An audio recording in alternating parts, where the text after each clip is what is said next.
Continuum hypothesis means assuming something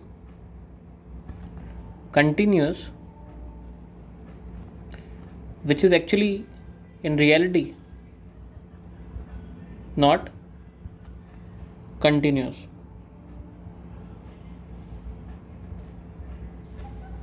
For fluid mechanics, so continuum hypothesis in fluid mechanics.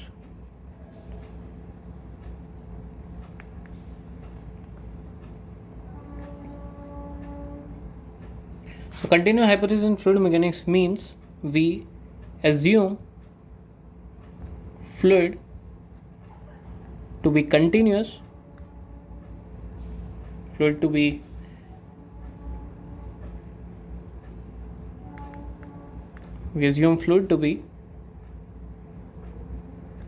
continuous and its properties like pressure, velocity, density etc. to be continuous.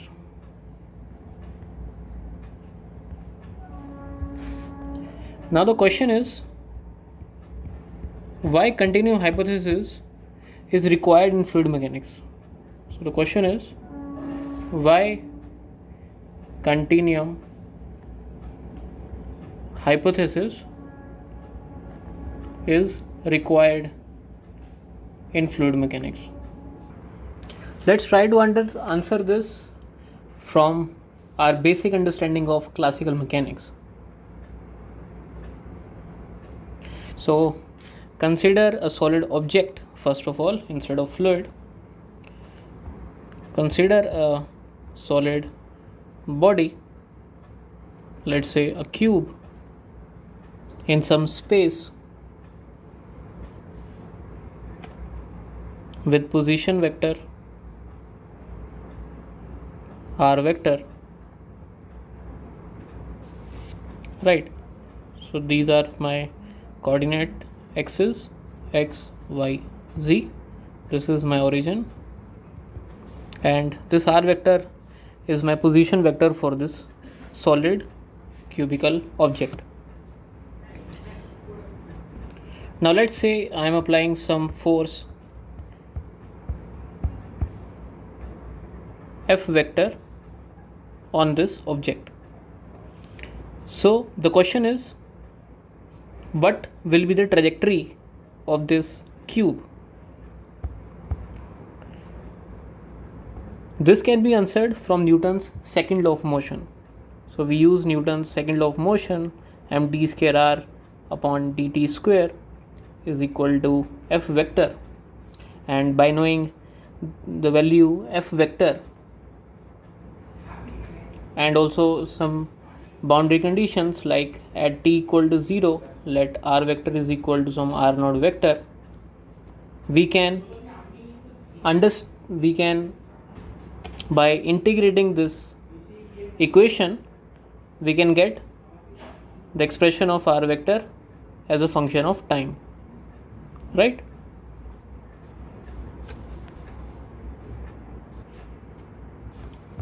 So this was your solid object.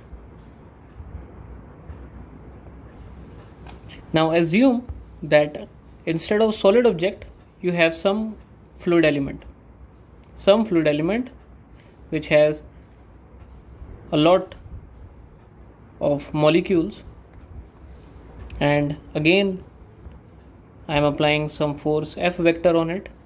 So this is your fluid element. Again the position vector for, let's say, one of the fluid elements is the position vector is r vector. So now the question is, if I give you that like the force F vector is applied on this fluid element, can you predict the trajectory of all the fluid molecules? So how would you approach the problem? So from the simple knowledge of classical mechanics, the basic knowledge of classical mechanics, what we'll do is we'll take the individual molecule mi, its position vector ri, put it in Newton's second law of motion with, let's say, the total force on that particular molecule is summation over I Fi. So this is your total force on ith molecule, let's say. So I'll use this equation, to get the trajectory of my ith molecule in the fluid. Now what is the problem with this approach? The problem is that there are a large number of molecules in this fluid element. So we'll have a large number of this kind of equations for my each molecule. So to handle these equations is computationally very challenging. For example, at STP, that is at standard temperature and pressure, that is when temperature is 25 degrees Celsius and the pressure is 1 atmosphere, there are 3 into 10 raised to the power 7 molecules of air in 10 raised to the power minus 9 millimeter cube volume. So you can see that in this tiny volume, even in this tiny volume, there are a large number of molecules of air. So let's say if we have got a problem to solve for this 3 into 10 to the power 7 molecules, this would become computationally very challenging. Moreover, this Fi for each molecule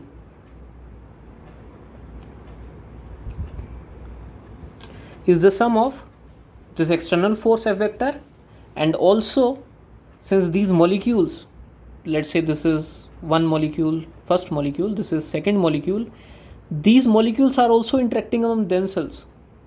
So this F vector will also include that interaction force also. So you have to incorporate those forces as well. So that's why approaching the problem with this approach becomes computationally very, very challenging. Now you may also even ask that in solid object also there are a large number of molecules, so then why we are able to predict its trajectory, but for fluid molecules you are saying that we cannot predict the trajectory by computational methods? The answer is the zero relative motion among particles in solids, in a solid object. Since there is no relative motion in a solid object, so let's say this molecule 1, this molecule 2, this molecule 3, 4, 5, 6, all these molecules are moving with zero relative velocity. That's why we can assume a center of mass for a solid object, and we can treat the solid object as a point particle concentrated at center of mass, and we can apply our Newton's second law equation to get the trajectory of our solid object. Got it? So now how should we approach this problem of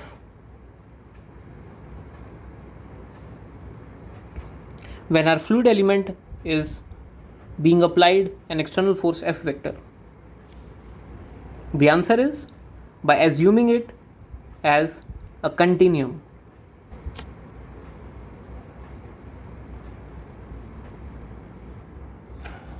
The next question is, what are the limits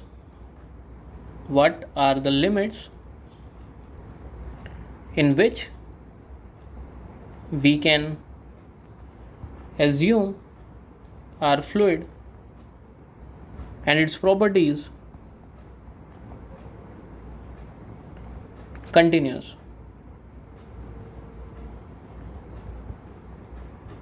That is, what are the limitations of continuum hypothesis for fluid? Let's try to answer this by assuming a gas in a cubical box.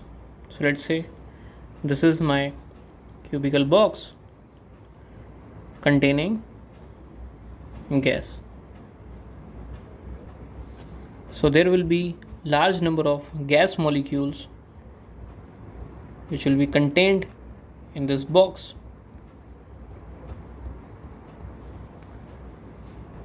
And due to their thermal energy, the gas molecules will be constantly moving inside the box, right? The average distance between these molecules at standard conditions would be, the average distance would be of the order of 10 raised to the power minus 7 meters. So naively speaking, the effect of these molecules should be limited only to these length scales. Now there is a volume element of volume delta V, and we are interested to find the density of the gas in this volume element volume delta V. The density rho would then be given by delta M, the mass contained in this volume element, divided by the volume of this volume element. Now let us see how density rho varies with the volume of this volume element delta V.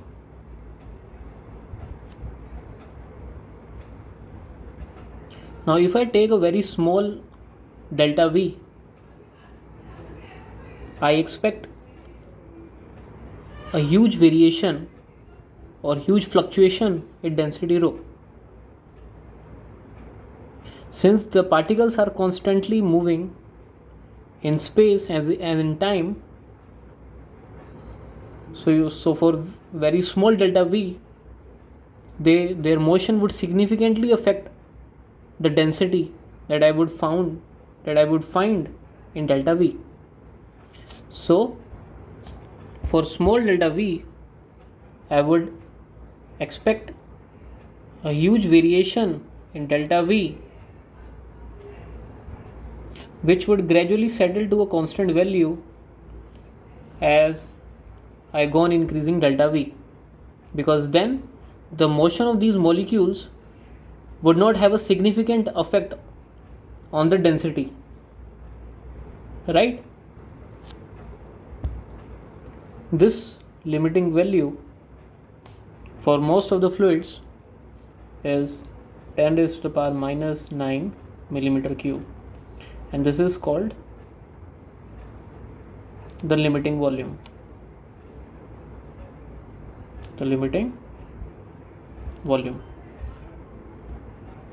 So if you are considering a volume element of this order or greater than this 10 raised to the power minus 9 millimeter cube, you can safely assume that your fluid is continuous. So the quantities like density, pressure, velocity, you can assume that these quantities associated with that fluid are continuous in space and time. We should also not take delta V greater than the physical size of the system, because then it could be the case that some other external factors can affect your density value. So if the volume of your fluid element is in this limit, we can safely assume that we can treat our fluid as a continuum. Let us again understand this limit using simple example of a pipe.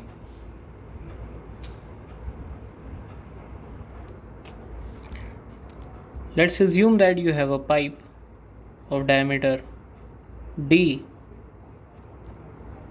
So this is a pipe with diameter d and the liquid is flowing through this pipe.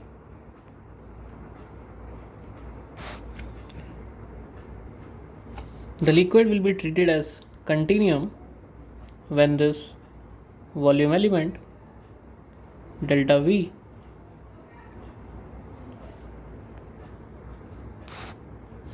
has associated length. So let's say the delta V has associated length L. When this associated length L is very greater than the molecular length, and also lesser than the macroscopic length scale. You can see here that this volume element that I have drawn here, for this volume element, continuum hypothesis is valid. The density would remain constant. However, let's say if I take a volume element like this, a very big volume element like this, obviously the density, if I just shift this volume element slightly up and down, the density will not remain constant. And let's say if I take another volume element like this, whose length scale is is of the order of the macroscopic length scale, that is capital D, on shifting this volume element slightly up and down, the density will not remain constant. So we should select the volume element whose associated length is between these two length scales, the molecular length and the macroscopic length scale. One should also know its system before applying continuum hypothesis. For example, let's say if you have a very low density gas in a pipe,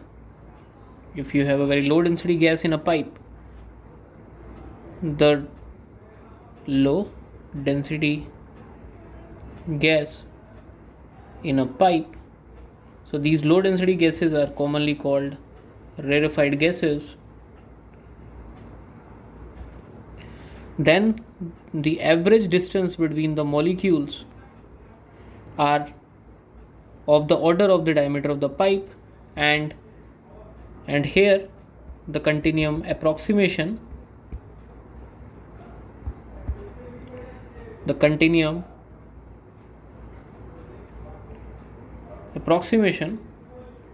would fail.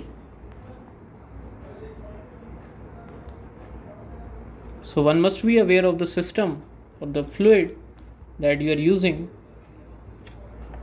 whether the continuum approximation can be applied for that fluid or not. But typically continuum hypothesis or approximation can be applied for most of the fluids. Apart from the ease of solving the problem using continuum hypothesis is also practical to use for most of our equipments, since most of our equipments can only measure the time average properties and cannot resolve the properties at molecular levels. So we just write it down. Most of the equipments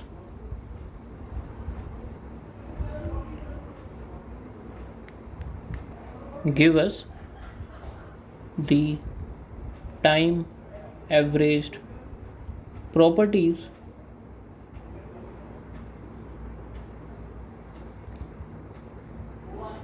instead of properties at molecular level.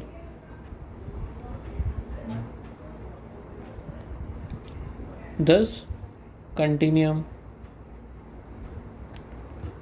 hypothesis or continuum approximation is practical to use.